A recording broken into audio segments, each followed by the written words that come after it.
Welcome to a new episode of the Filmmakers Podcast. This is a podcast where we talk filmmaking. From indie film to studio film to high-end TV to documentary and everything in between. How to get them made, how to make them, and how to try not to royally F them up. In our very, very, very humble opinion, I'm Giles Alderson. I'm Dom Lenoir. And welcome to the Filmmakers Podcast. Thank you so much for listening. We don't really do documentaries, do we? Well, apart from my documentary, Food for Thought, thanks for mentioning it, Dom, which is out now on YouTube. I wonder why that added back in, because we're always telling people that we don't really do documentaries. It's like Giles has had a policy review due to his own documentary. Over our time, I reckon we've done probably 50 documentary chats. I reckon over the nearly 450 we've done. It's got to be. Yeah. It's got to be. No, it's just more that we always tell people that we don't do documentaries. So. I don't think I've ever told anyone that. You might have. I've never said we don't. On your bequest, Master Giles. On your bequest. Well, this week we've got very special guest joining us. We've got two very special guests, both brilliant directors. The first one we'll probably go to is Nicholas Stoller, who's here to chat about his new film, You're Cordially Invited. And we also have the fantastic Seth Gordon, who's here to talk about his film, Back in Action, which stars Jamie Foxx and, making her comeback for a little while anyway, Cameron Diaz. But first, Dom, which one do you think we should start with? I think we should cordially invite our listeners to listen to that episode first. Yeah. With Nicholas Stoller. Okay, yeah. Cool. So Nicholas is known for his directional work on comedic classics like... Directional work? It's like, please turn left. It's like an air traffic control. Please turn right. I am so tired, by the way. Hello, so tired. Thank you. Hello, Dom. He's known, so Nicholas Stoller's known for his work. Comedy episode and we're already funny. Well, you be the judge of that. Yes. So Nicholas Stoller, I'll start again. Nicholas Stoller, a very talented director. He's known for his directional work on the comedy classic. I've said it again. Please go left again. I'll just get to the next bit. Forgetting Sarah Marshall. Turn left to set. He directed Move Your Head to the Right. We've all done that direction. He's also directed Neighbours, which has starred Zac Efron, and Get Into the Greek. He's also produced films like The Muppets, The 5-Year Engagement, and now he brings us his latest venture, You're Cordially Invited. Who does it star, Dom? Will Ferrell, Ooh. Reese Witherspoon, and Meredith Hagner, Geraldine Viswanathan, to name a few. To try and name a few. Yeah, to try and name a few, yeah. This film is hilarious, and we're going to dive into Nicholas's comedic process as a director and producer, how he explores the nuances of his unique style, and we uncover the behind-the-scenes stories that brought You're Cordially Invited to life. And the changing face of comedy. I like that. I like that. It's just like Face Off. Yeah, although Will Ferrell's face is just sort of an unchanging face of comedy. His face is always just funny. Timelessly funny. So that's coming up for you very shortly. But first, we have to let you know time travel is dangerous. The Dom was heavily involved in, and I also was first AD for a block of it as well.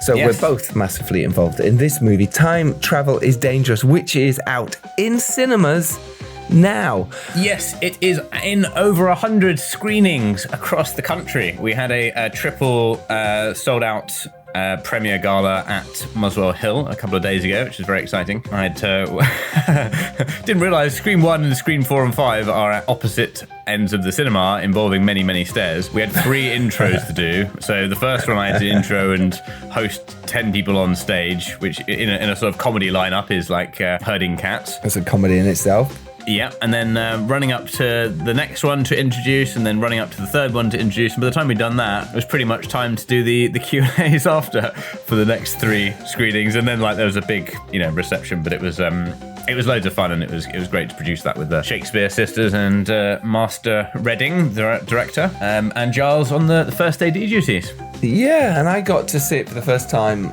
last night. I'm in Ipswich at the moment filming, and we had a day off, so I took some of my... They don't usually let Giles sit. They don't. So I took some of my crew along to watch the movie, and I found it brilliant. Thought it was great. And it's just wonderful to get an indie film like this in cinemas.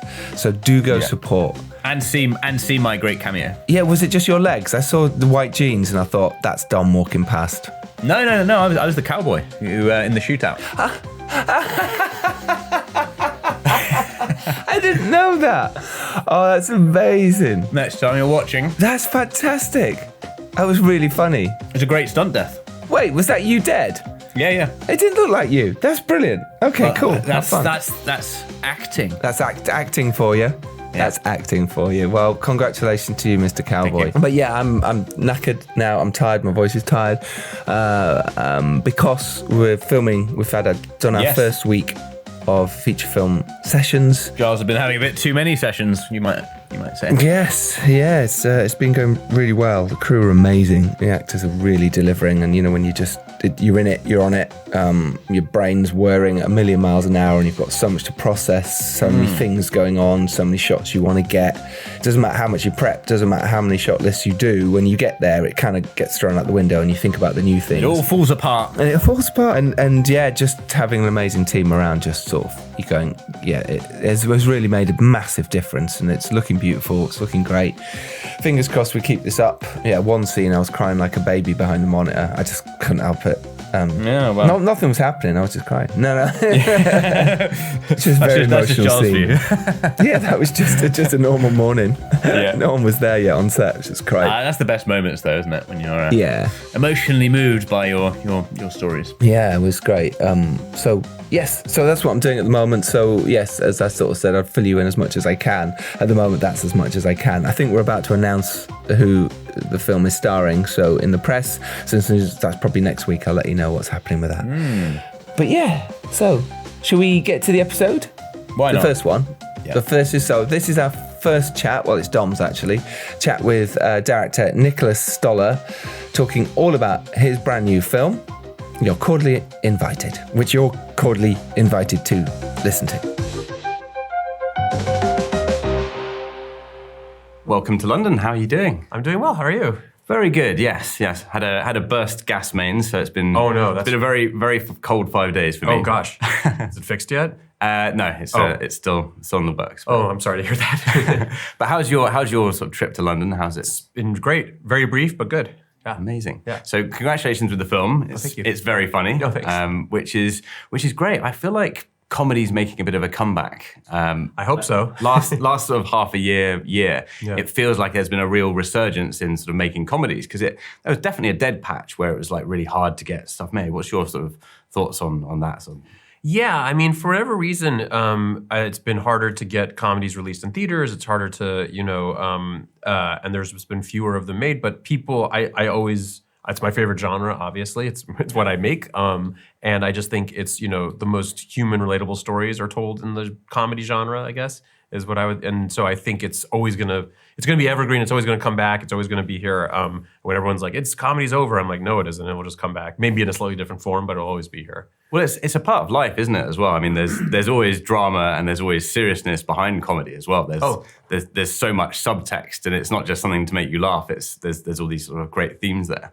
So let's talk about how this sort of conception started. How the project sort of began for you. Yeah, I mean, I think that's true. The core of any great comedy film is that it's dramatic. You have to be telling a real story about real people, and that's people laugh to what they relate to, and that's certainly my approach as like a director and writer. In addition, I would say that comedy, anytime something serious has happened in my life or dramatic or sad, it's also very funny. There's also weird stuff happening. Like it's never like just serious. So whenever I watch something that's just serious, I'm always like, I don't really believe this, because it's like life is weird. People are weird. Like there's always I always say like The Sopranos is one of the greatest drama ever made, and it was hysterical. So I think it's kind of, I don't really see separation in genres in a certain way. But yeah, with this movie, I started with I thought of the idea. This is like the high concept idea, which was a double book destination wedding. And I was like, that's a really commercial idea, but I didn't have anything else. So I kind of put it on a shelf in the back of my mind. And then a few years later, I was thinking, it'd be amazing to make a movie for Will Ferrell and Reese Witherspoon. I've been obsessed with both actors my entire life, or my entire career, certainly. And I thought, that idea is really commercial and big and could be something that could support both of them. And then I started to develop characters. I kind of forced myself to develop characters and a story that would make sense for the two of them, and then pitched the movie to both of them, and they both signed on, and I developed it with them. And it was kind of an amazing experience. It happened very quickly, and yeah. So let's talk about that sort of exciting part where you're coming up with ideas. You've got the idea for a double booked wedding. Like, what's the next sort of step in terms of like research? I mean, did you have a clear idea where you were going to set it? Start off with. From early on, I was like, I want it to be very beautiful. It needs to feel like it's on an island where there isn't any other option. Where it's not like there's a town. You can't drive anywhere.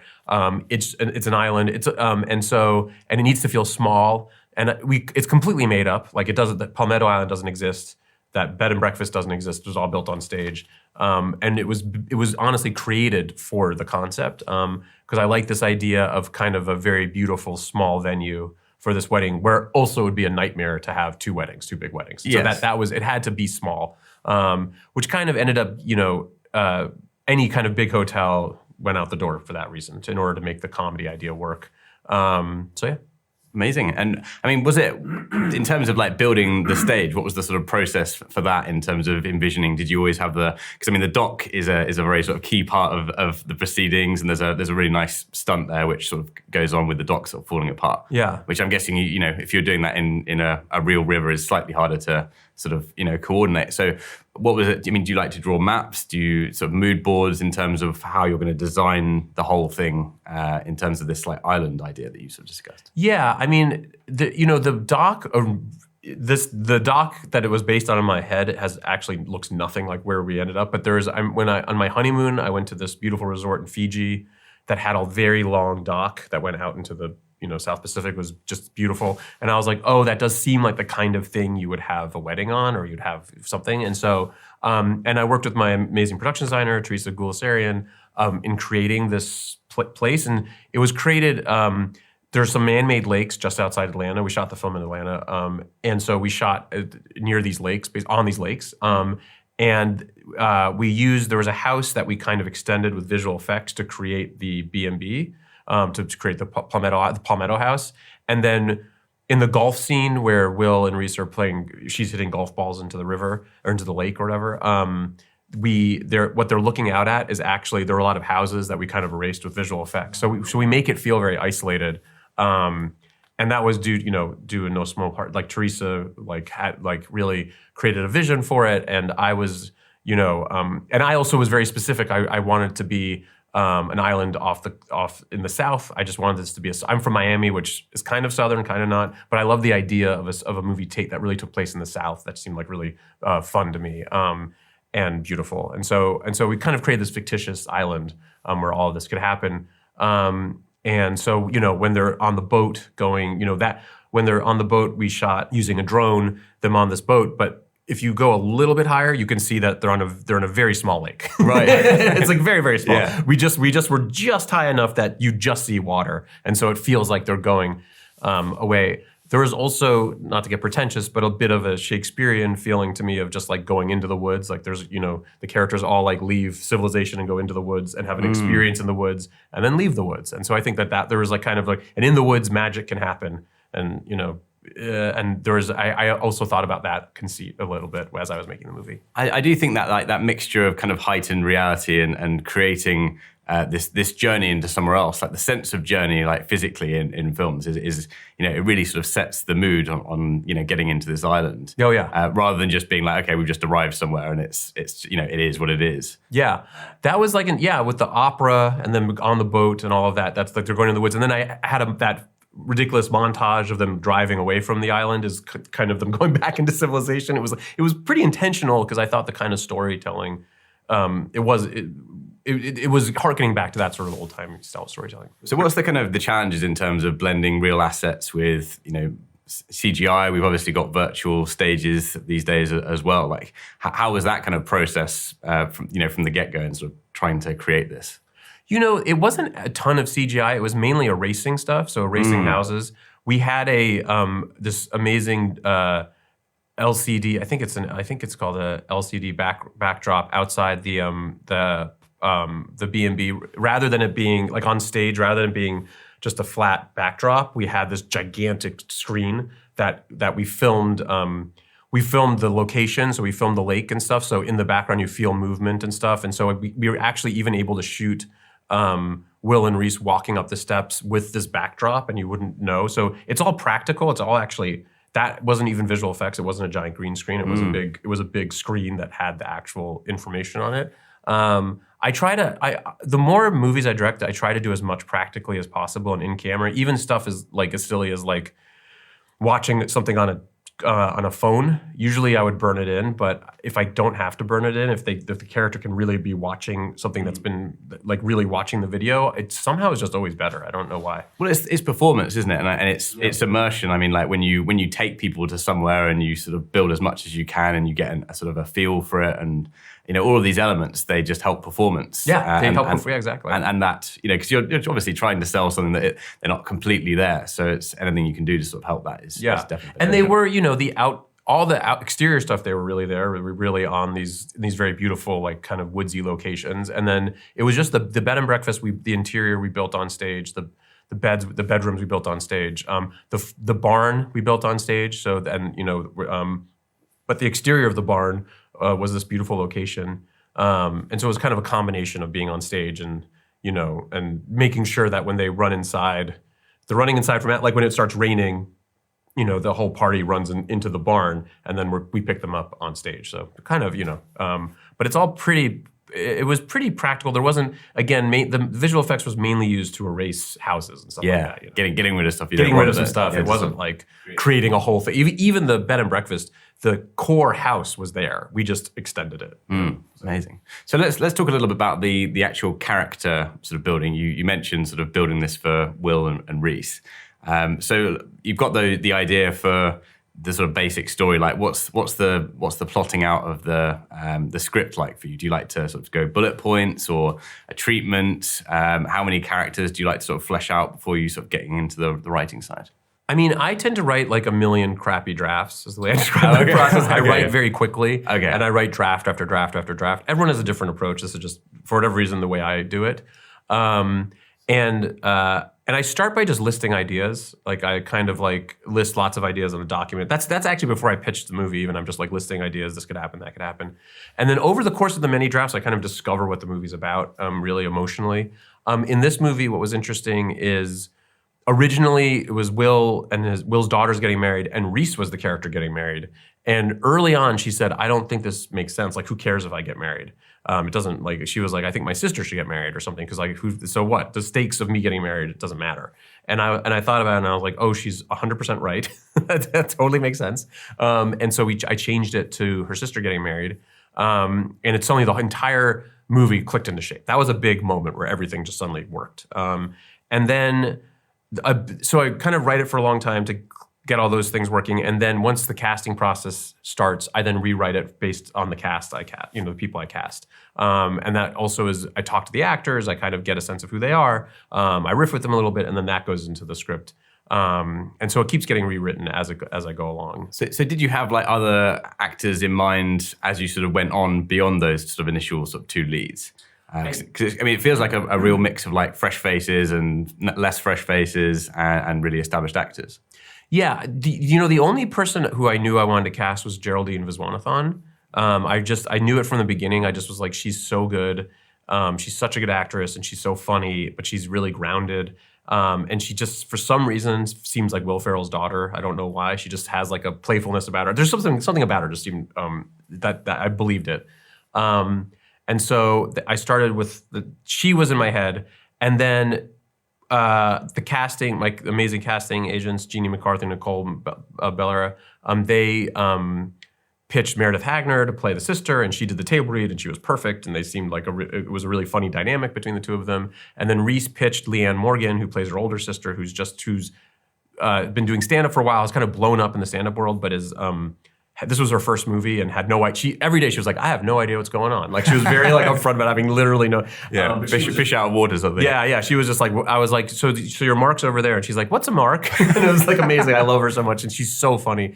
And Reese also pitched Celia Weston for the mom, and which was the perfect casting. Like, so Reese and Will have great instincts too. They pitched Will pitched Jimmy Tatro to play Meredith's husband, who's so funny. And then Rory Scovel, someone who I've loved as a comic forever, and I was really hoping we'd get him for the brother, and he was really into it. And so, anyways, it kind of naturally just happened, and I knew I wanted it to be really. I love big casts. I like a lot of characters. I like Vinnie Thomas is someone who I'm obsessed with, who played her assistant, who I've worked with now a number of times. Yeah. I definitely recognize him from some of your. Yeah. I just am obsessed with him. I think he's so funny and weird. And he was in Bros, but we had to cut him out of Bros. That's where I met him. Billy Actor actually put him on my radar, and then I put him in Platonic, and he's just so funny. So, or my wife and I put him in Platonic. So, but anyways, it kind of naturally kind of expands like that. So, in terms of like how you're working with them in terms of developing the script, you've obviously done quite a few drafts by the time you get to the actors, and you said they had sort of input. Like, how does that sort of shaping go in terms of the story or the character arcs from what you'd written initially to maybe their involvement? Well, I mean. Will and Reese, like they had like that. Reese had that one big note, but they didn't really have. They had kind of macro notes. Will had a big note. There was a moment in the early outline where like he gets mad at Reese really early in the movie. He kind of attacks her, in some way. And he said to me, I just don't think I would do that. Like it doesn't feel like I would be that mad that quickly. And I looked at it and I was like, yeah, he's totally right. And so, it was a kind of adjusting that. I always love collaborating with actors, because I always say that the writer and director, as a writer-director, I'm always thinking about what the plot and what should happen next. And actors are always thinking about, but would a human do that? Is that something is that normal human behavior? Is it plausible? Yeah. Would I, like, I'm the person who has to literally walk across the room. Would I, whatever. And so they had macro kind of notes, but they didn't really have like lots of little notes. They were pretty kind of confident, I think, in where we would end up. And then when I wrote the draft, there were certainly thoughts and notes and stuff, but it wasn't. I mean, I tend to be ahead of it too. I'm constantly being like, does this suck? Does this suck? Does this? I'm never thinking like, this is great, until the movie's done. Once the movie's done, then I'm like, okay, I think we pulled it off. When you're in the theater and everyone's laughing, it's this works. Okay, it works. But I never like think it's great. And if someone of their stature, or honestly, if anyone has an issue with something, I take it seriously, because you just never know. When I'm writing something, I'm very close to it. It's hard to see.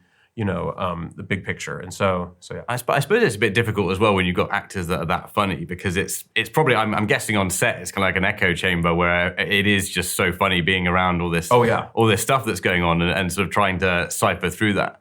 I mean, do you sort of go through dailies at the end of days to check, to make sure, because I suppose in drama you look to see if the emotion was there, and in comedy do you sort of check to see if the jokes landed the way that you thought they did sort of on set? I watch cut scenes a lot of times, and I'm constantly talking to my editors and asking them if I need to pick anything up or reshoot anything. I've started to do, on most of my movies up until Bros, I would always do 2 to 3 days of additional photography and just reshoot stuff. And it's kind of normal to kind of like, to just fix some stuff. On Bros, we had worked on that script for so long that by the time we shot it, we just, like, Billy and I knew it backwards and forwards, and it just kind of, we didn't need reshoots. And then on this movie, it kind of just all worked. There was never a moment where I was like, I feel as if I did there was one sequence I had to I kept picking up shots for, which was when Reese and her family knock over the cake. I just needed more pieces and more pieces. And so I kept picking up more pieces as we were shooting, because I would look at the cut and I was like, oh, I don't have enough pieces for this weird action sequence. And then in post, I did have to shoot a shot of Will and a shot of the cake and some, I think the shot where the cake's flying in his face, it's so silly. Yeah. I just needed, there was just some... But it's stylized, isn't it? Yeah, there was just some stuff I needed to pick up in post, but it was literally probably like 4 hours of shooting in post but that was from constantly talking to my editors and making sure I had the footage. How do you sort of find that balance between what you've got in the script versus, I guess, comedy actors that have lots of ideas and improv and lots of kind of, I suppose, adapting in the moment to stuff like that. Do you allow quite a lot of sort of changes in those bits? Because I mean, sometimes it doesn't work for the story. Sometimes it's great from that perspective. Yeah, I mean, I'm mainly only worried. I don't care about changing dialogue or jokes or anything like that. It's only if it starts to affect the story. And I actually have been pretty lucky. I mean, generally by the time we're shooting the movie, everyone has signed off on the script and gets what's happening. I think there are those actors who kind of walk in and throw stuff out. I haven't worked with those kinds of people before. And there's certainly a benefit for that. Everyone's bringing an interesting thing to the table.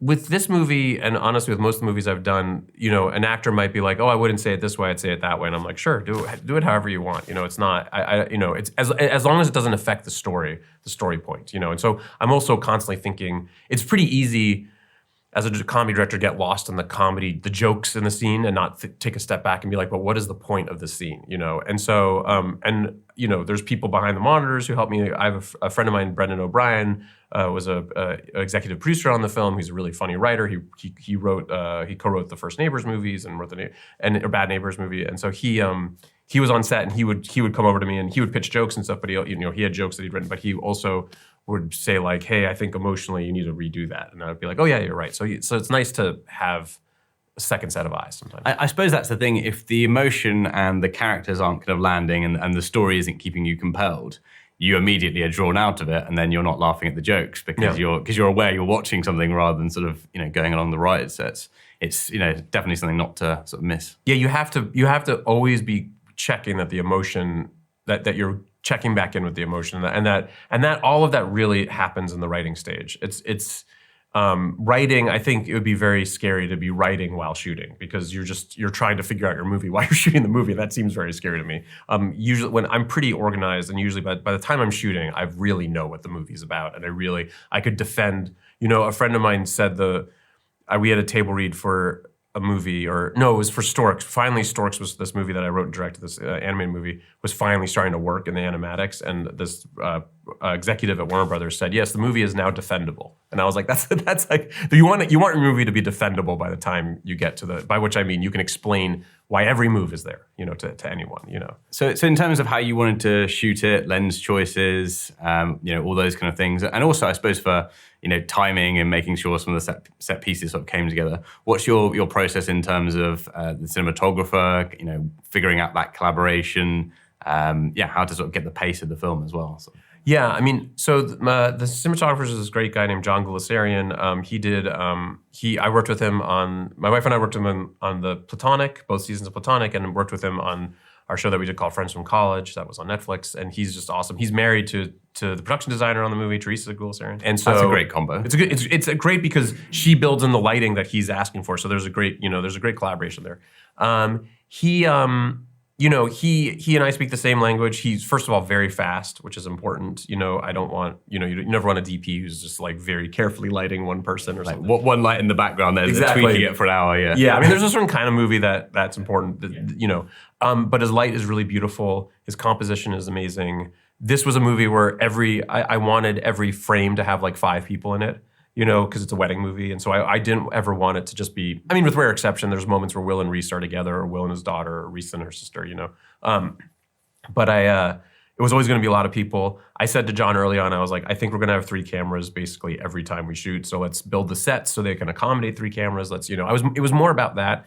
And then I also said I want it to be pretty beautifully composed. Like Bad Neighbors is a movie where the entire film was handheld. Both movies were handheld.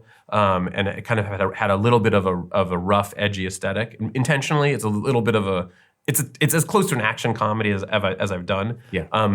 This movie I wanted to be, chaos in a beautiful place. So I thought back to Sarah Marshall where the shots were pretty composed. There isn't much handheld, maybe no handheld. Maybe there's one handheld sequence in the movie, but it's not a handheld film. It's very, we used a lot of dolly. Yeah, I mean, that was kind of the conversations we had. It's a nice way, like, especially because it is a wedding, and it did sort of, I was thinking about Sarah Marshall as I was watching this as well, because it does have that, like, stillness that almost allows the ensemble to breathe. Yeah. Because you get to see, because you've got so many people in shot, which is, a challenge in itself, but you're getting to see all the sort of background performances and the subtle sort of, interactions between everyone, not just the kind of the 2 or 3 people that are talking. There's always, like, 5 things happening on screen at all times, and that's what I wanted. It was a really fun, the moment when Reese kind of gets into a fight with her mom and then talks about all her siblings. The shot of her and her siblings I love, because you see her siblings look at her like, what are you doing? You see it happening. You see the whole thing happening in that shot. And so I think that's really what I was going for was, it's a wedding. It's almost like every scene, every shot is a wedding photo. You have just tons of people in every shot. And then there's certain moments where Will's isolated or Reese is isolated, that kind of thing.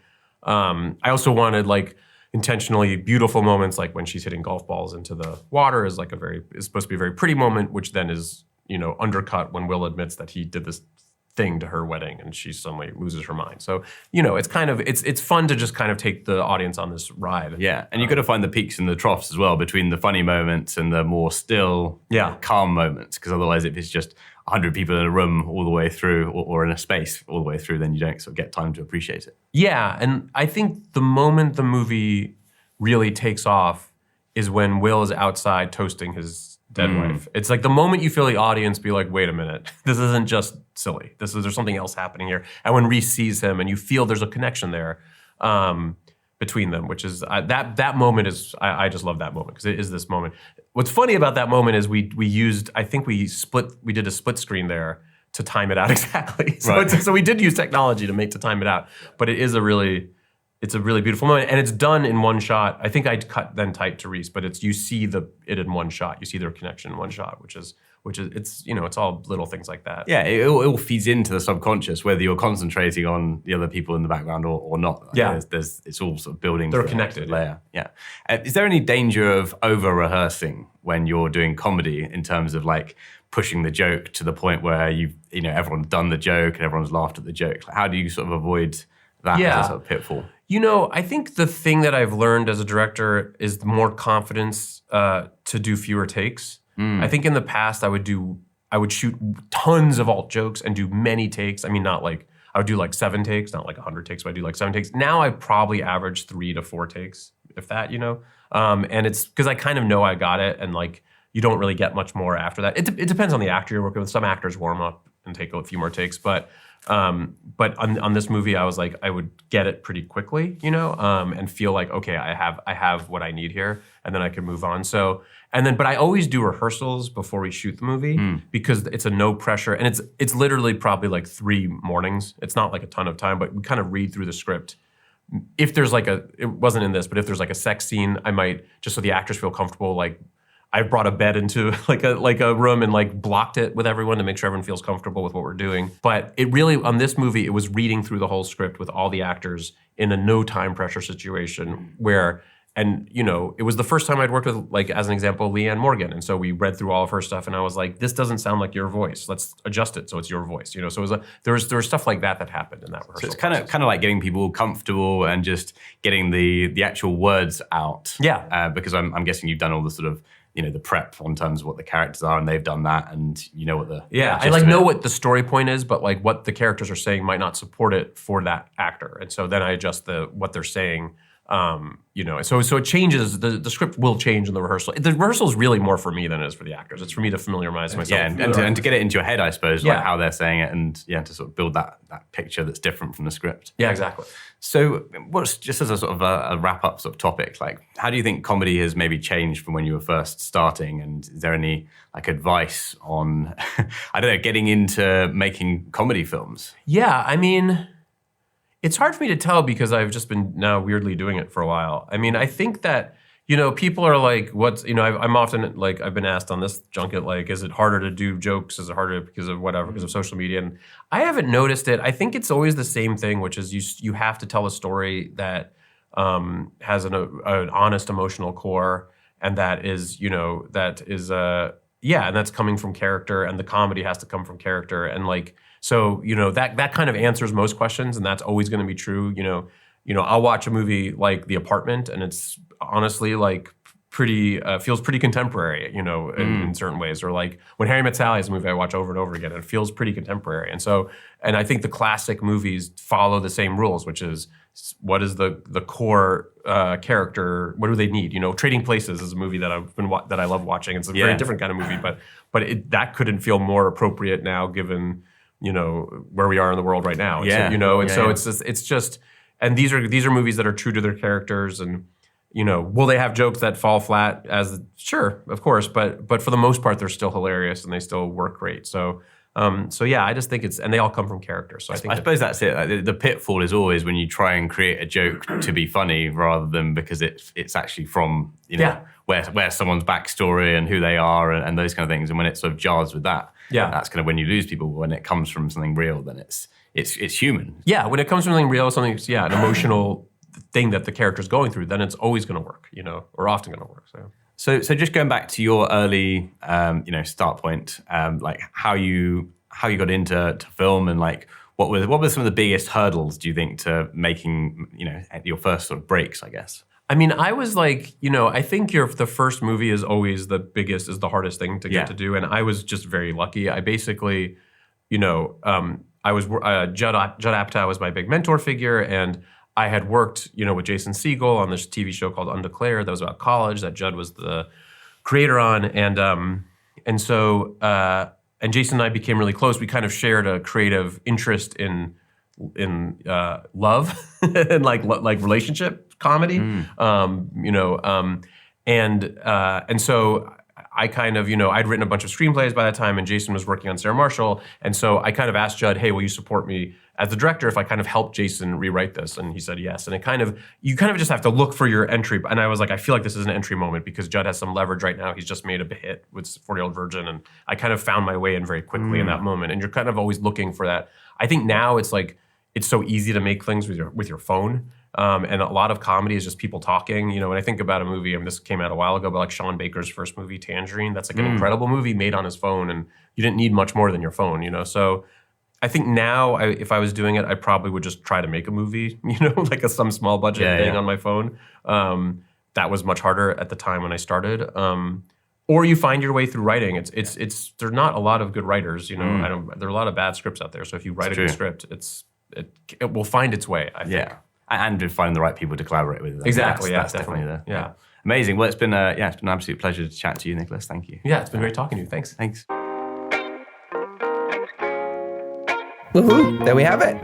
That was Nicholas Stoller and Dom Lenoir chatting about You're Cordially Invited, which is you can watch now on streaming platforms. So do go watch that. Very funny film. And now we're switching gears from comedic direction, which is turn left funnily. Well, it's still comedy. It is, but it's action-packed comedy now. Yeah. And we're welcoming the multi-talented force in the entertainment industry. He's known for his directorial work on films like Four Christmases, Horrible Bosses, Identity Thief, and now he's directing Back in Action, which stars Jamie Foxx and Cameron Diaz. We'll be focusing on his experience with the action comedy genre, his directional vision for the film, and the challenges and triumphs of bringing Back in Action to the screen. Back in Action, yeah. Fun fact, Giles was like, oh, did you not, how was it like speaking to Seth? I was like, yeah, it was good. And, it must have been exciting speaking to, did you not recognize him? I'm like, because Giles was reading out all the credits, like Buffy the Vampire Slayer, Austin Powers. I was like, I don't recognize this. So it's not Seth Green, Giles, it's Seth Gordon. It's Seth Gordon. So there we go. Yeah, Gordon's There's two alive. Seths in the industry, apparently. Yes. Which makes life confusing for us. Very much so, for me anyway. So should we just dive into this one? And at the other side of that... A very good stunt reference there, diving, yeah. Yep, and at the other side of that, myself and Dom are going to do the film term of the week, the funness that you all love. I've learnt loads of new ones on this film sessions, but I couldn't remember any of them to tell Tom. So anyway, such as action and cut. Back in action. Do you reckon he said back in action when he was calling action on set? Oh, maybe he did every time. Okay, guys, back in action.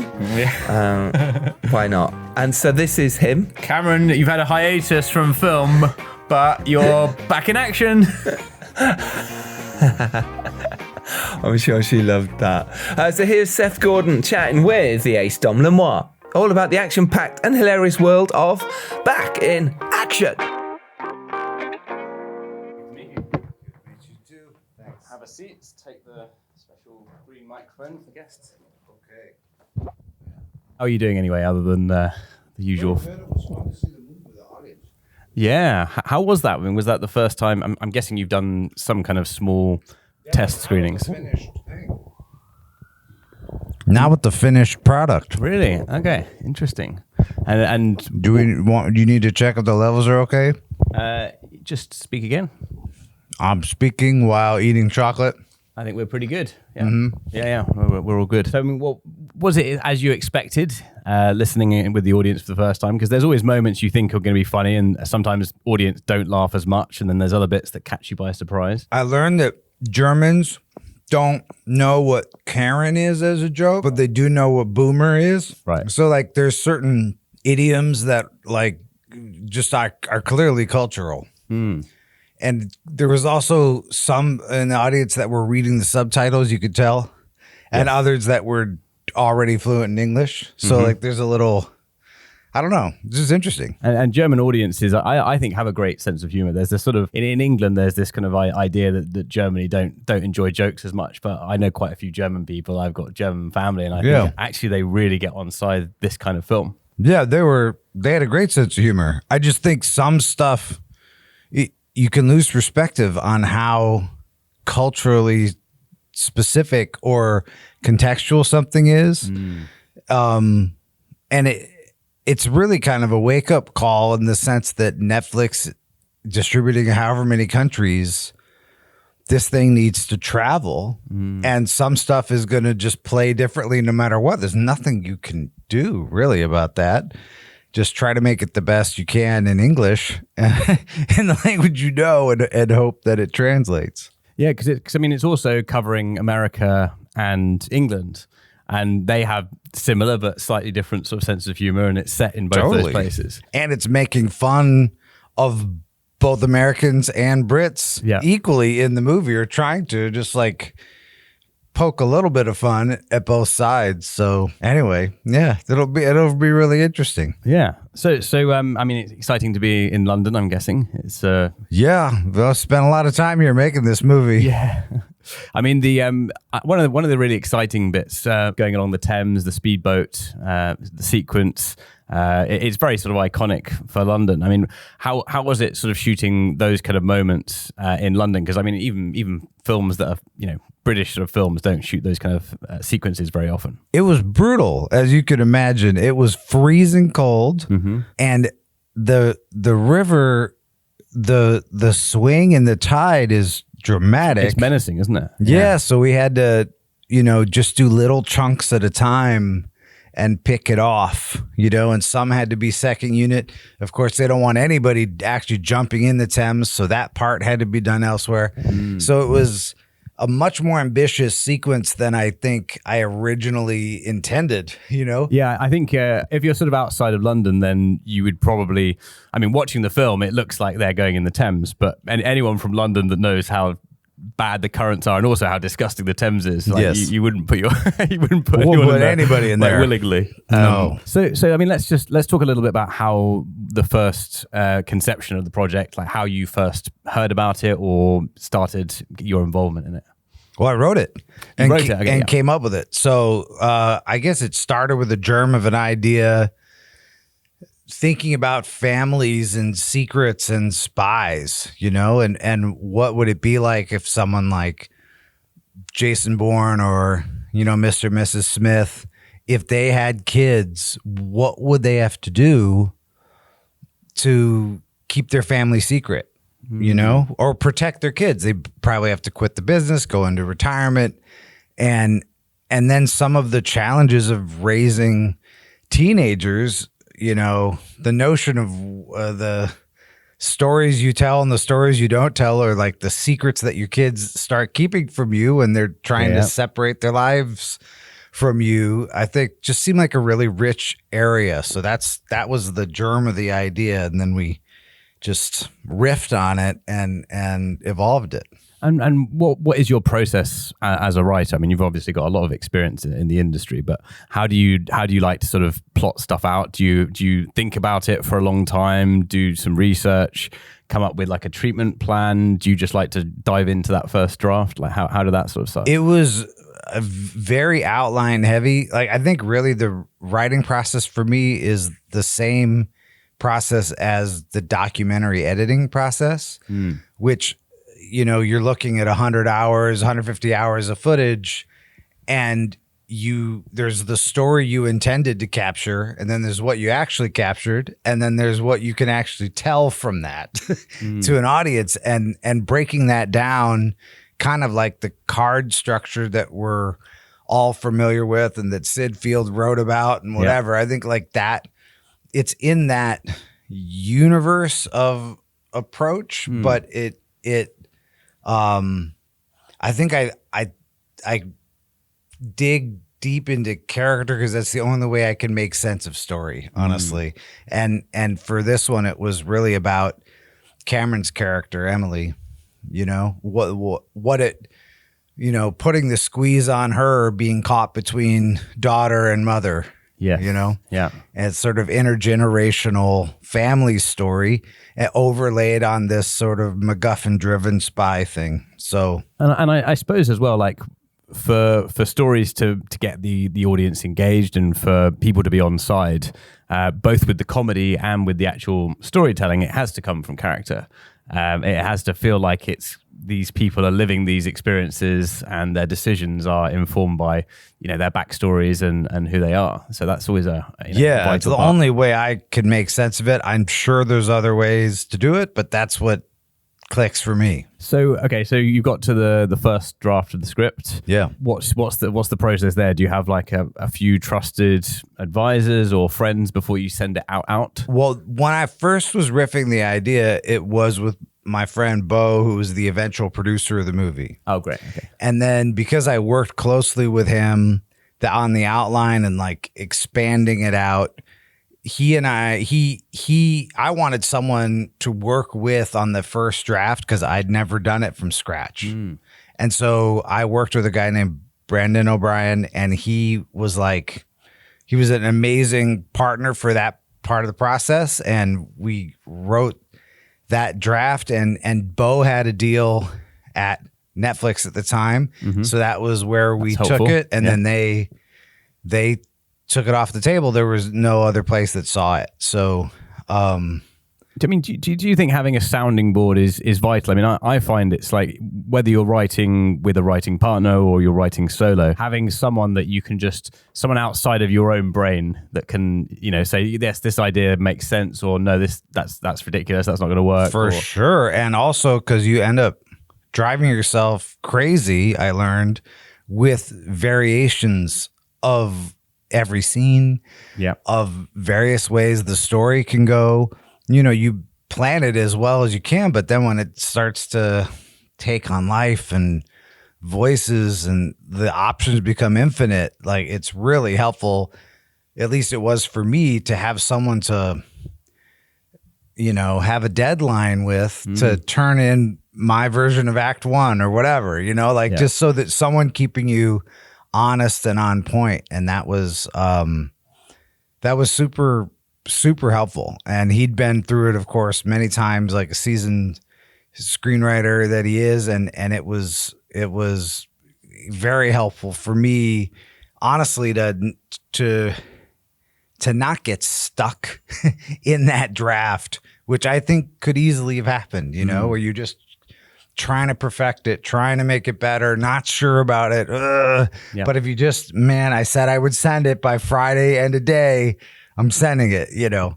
That was very helpful. And was it always set in America, the UK? Like, I mean, was it always a very international film? It was always international. Originally it went American suburbs, England, and then Paris for like the showdown.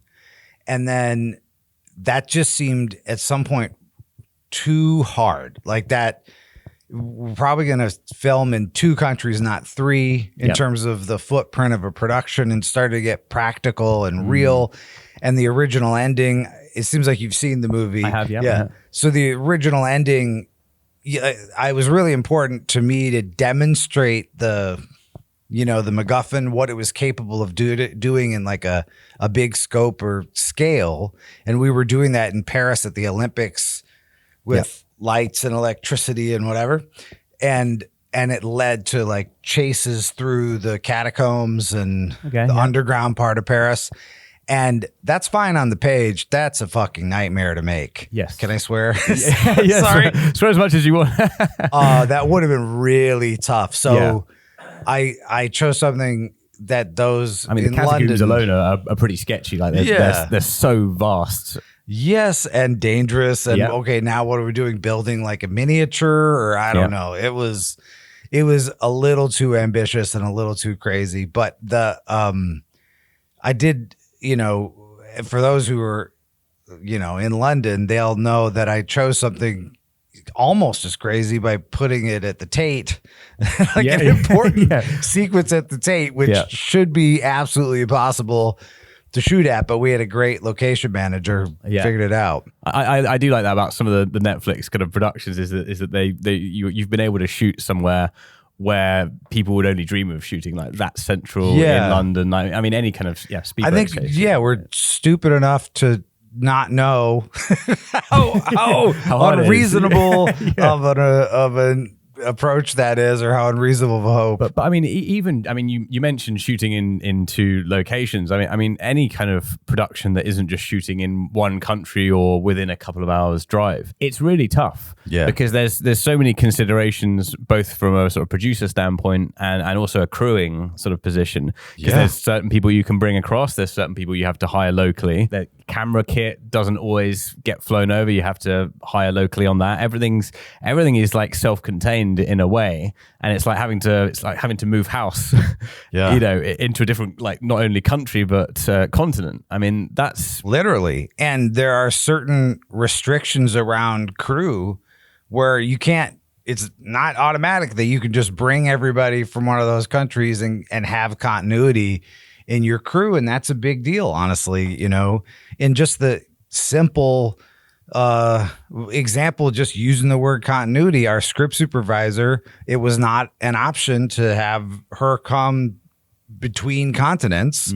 And so getting the new script supervisor up to speed on what happened 4 months of shooting, I mean, how insane is that? That's a huge amount. Even your playback person, that's a critical part of the crew, and they get to know the film very, very well. And now they're just shipping a hard drive to somebody else. Like, it's just unrealistic that person could possibly come up to speed, So I mean, was there a case of, okay, well, I can only bring this number of people. These are the ones I really need to focus on. I mean, usually it's the DOP. That's the kind of the given that you try and bring your DOP over. There were, certain key department heads who scouted with me in the US and then also in London.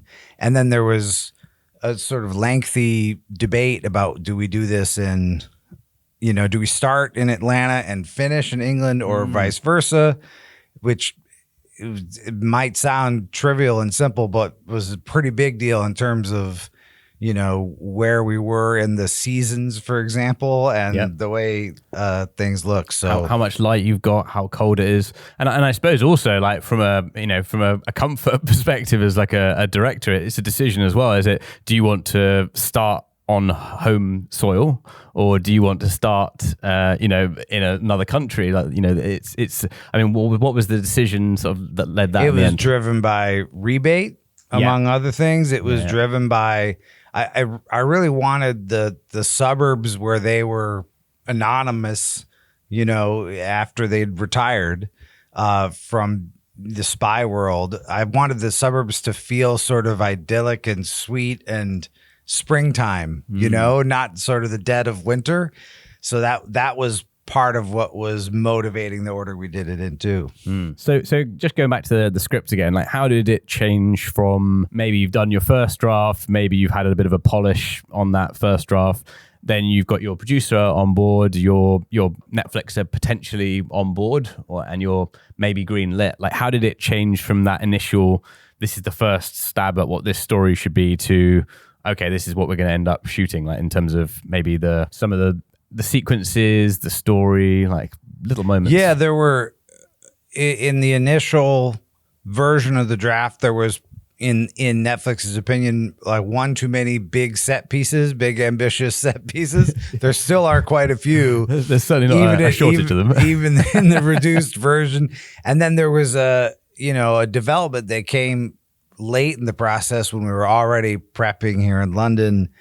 And, our opening sequence initially was on a train, and the train was to be in Cinque Terre. And we'd done a lot in Italy, so that we'd done a lot of prep for that.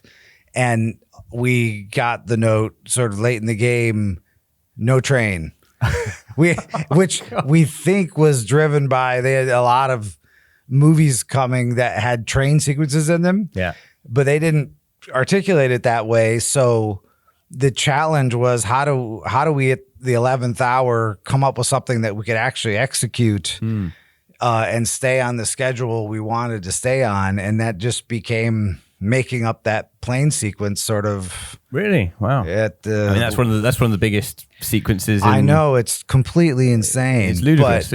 But I knew that we needed a big action hook to establish who they were, the life that they had lived in this heightened reality. And they were, and in a way to be like I don't know, just it's not the most original thought, but to have like that big opening action sequence. So we wanted to sort of check that box without getting too far over our skis, if you will. And I think that we got way too far over our skis. It was like so ambitious, so crazy. But I mean, how do you blend? I mean, 'cause that's obvious. There's obviously some sections of that are like extremely VFX heavy. Sure. But then you obviously do have to ground it in something real. So how did you kind of figure that out? And I mean, just getting your head around the logistics of filming that. I mean, the cold alone is an issue.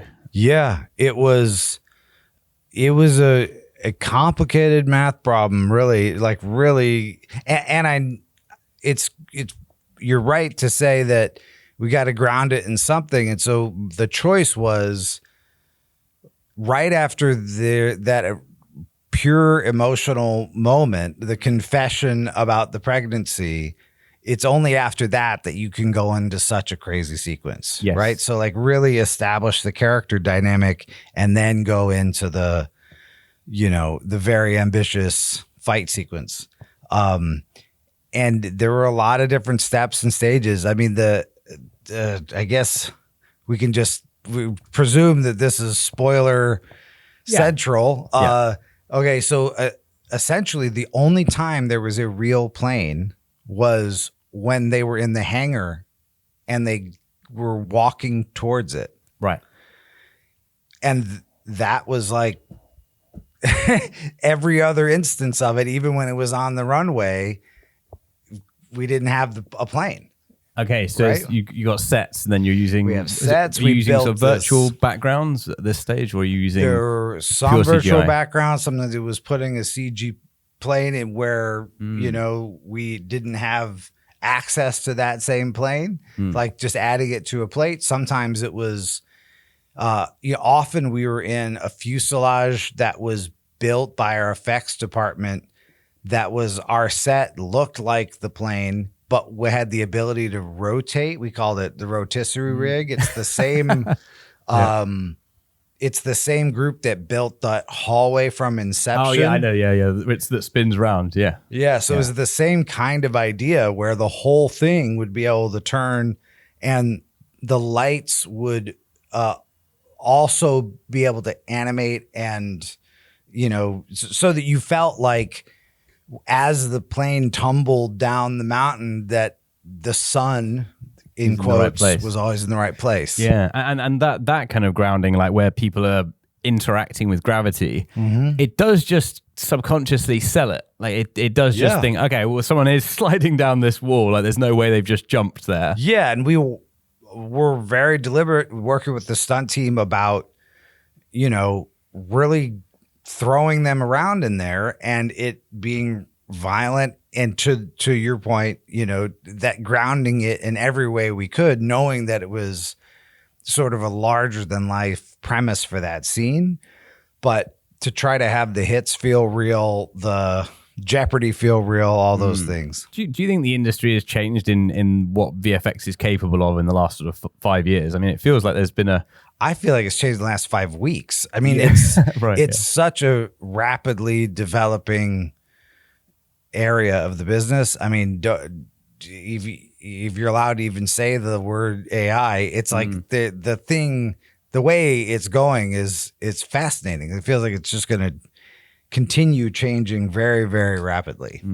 Yeah, definitely. So, okay, so let's go to once more the sort of the other side of the creative. Once Netflix were on board, you knew roughly where you were going to shoot. Let's talk a bit about the casting. Yeah. Jamie Foxx and Cameron Diaz. Yeah. And also the kids, because they're a really important bit to get right. Like really important. Yes, and we spent a lot of time with John Papsadera, the casting director, finding the kids. McKenna has been in some movies before. She plays Alice. Yep. But Rylan hadn't. He's pretty new to the business and was, I feel like, a real discovery. Not only do they look like siblings, which was really important to me, but also both of them plausibly their kids. So that's, I think it helps sell it tremendously. And they connected with each other, and I really believed their dynamic, especially with some of the, sibling rivalry and the snark, that felt real to me. Did you have those two as the parents in mind from the? I mean, was that I'm guessing that's the start point, is to get them and then match the kids. But did you have those two in mind initially, or was it like, okay, there's a list of, these are a bunch of people that I think could do this role. These two sort of feel nice and they're available. And well, it was pretty organic in that after Netflix had bought the script and we had done some notes for them, Jamie had a very successful movie at that time for them, and that they brought him up as an idea, and I'd worked with him on Horrible Bosses, and so and I really enjoyed that experience, and so it was a pretty natural offer to make. He was interested, in that first conversation we were in, and it was just about who's the right match for him. He's been friends with Cameron for years. They've worked on a couple movies together too. And I think there was some awareness somebody in their world had that she might possibly be open to returning if it was the right kind of project, the right kind of thing. I think they didn't want to overpromise because it's a big ask for someone to come out of retirement. Yeah. But I'm sure glad they had the idea and pushed it because, I trusted what I had been told, which is that she's not available. Don't even think about it. But when they told me when they asked, was I interested in the idea? Am I open to it? It was, doing backflips. That's quite an honor as well, isn't it? To sort of haul someone out of retirement. I mean, it's like the action movie trope as well, getting someone back out of retirement. So totally. I guess and I think that maybe part of what spoke to her is that there is a certain connection between what she, her character and her own life. Like the fact she's now a mom, the years that she's been away from the business being very similar to the character, all those things. That's a total coincidence in all those cases. Even the title was something that was, on the script before the idea even came up. So that, I think, it's just sort of felt meant to be. So, it is a wonderful cast. How do you work, especially on this level of action? And it's a big production as well. How do you work with the actors in advance on the more character side of things? Do you like to do, you don't always get time for rehearsal, but do you like to try and rehearse? Is it conversations? Do you like to do readings with them? Like what was the process in getting that family unit cohesive? For me, it's all about the conversations. I feel like lengthy rehearsals that are when you're not on set and don't have the location can actually really kill the energy of a scene. You know, it's important to read things through, but I think what's most important is to talk about the relationship or the relationships between the different people in the family. And so that's the conversations we had. Once the kids were cast, the first thing we did from a hotel not far from here in London, we did a family Zoom because they were all in the States and we were already prepping here. And that was the most amazing thing, to see the family on the grid of the Zoom interface that has become so familiar in our lives now. But it was like truly magical. And so like the kids were in their respective rectangles with their parents each. And then we had Cameron and Jamie, and it was just instantly like felt perfect. Like just you really can't hope for better. And I think really powerfully, and it was prescient, I guess I should say, of Cameron. She just, from her years of experience, took a moment and told both of the kids about how she wanted them to feel safe to bring up anything that was a concern. I think she's, been in the business for so long that she just knows how scary films and film sets can be for young actors and for their families, and they don't feel maybe confident about speaking up if there's a concern. So she was creating an sort of open door for that, and the care and thought that implies and showcases from her really set the stage for honest conversations with the family and with the kids going forward. So I was so grateful for that, because that's something I believe in, but hadn't thought about taking the time to make a special point of. So there's a lot of lessons I learned from her on this. She's very thoughtful, wonderful collaborator. Yeah, I mean, it sounds like it, and I think as well, what you said about having these conversations and making everyone feel safe and getting to know each other is so important, because I suppose the action, when it's this exciting, that takes care of a lot of the sort of motivations in the scenes. So it's more about getting those dynamics correct and feeling authentic, so that it all flows and that side feels real. And also giving permission to the kids and their families to just raise their hand if something's ever an issue. I mean, there's a scene with a flamethrower in it. Yeah. In all the trailers, that's not much of a spoiler, but it's not like they were in a dangerous place. They were safe behind glass, but so what? It still was scary. That thing, it was like a 30-foot flame coming out of the flamethrower. It's quite a big flame, yeah. Yeah, and again, beautifully done by the effects department. Yep. But I could really see a kid who hadn't been on a set before being scared about that. Yeah.